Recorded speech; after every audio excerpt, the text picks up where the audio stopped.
Hi, I'm Stephen Patterson. I'm going to talk to you about what we put on our label. Quite often there's a bit of confusion about what we have on our labels.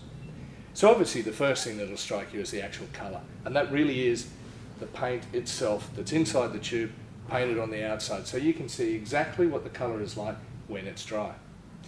The next line is the colour name. Sometimes that'll be in several different languages, easy enough. The next line is the series. Now the series is purely to do with the cost of the pigment. Series 1 being the cheapest are the cheapest pigments, blacks and whites and earth colours. They tend to be the cheapest, and up to Series 7, which are more expensive. It's nothing to do with quality or light fastness or anything like that. Next is the pigment number.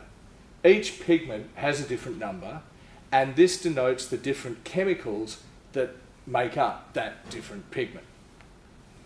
Next is transparency.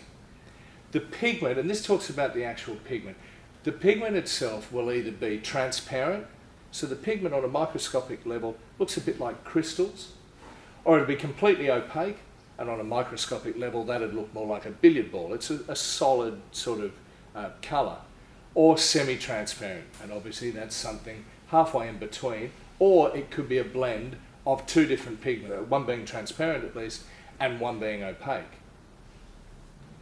And lastly, we have the light fastness rating.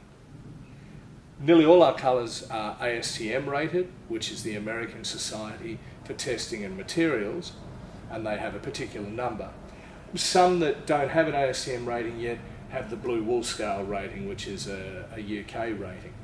But either way, what we're talking about is the likelihood of the pigment or the colour to actually fade when put in light. So something that has a rating of ASTM 1 or 2, or a high blue wool scale rating, i.e. 8, means that the colours will not fade for literally hundreds of years.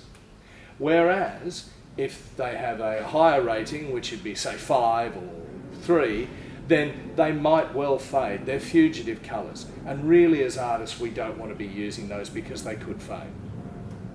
So for more information, check out our colour charts online. Thanks for watching.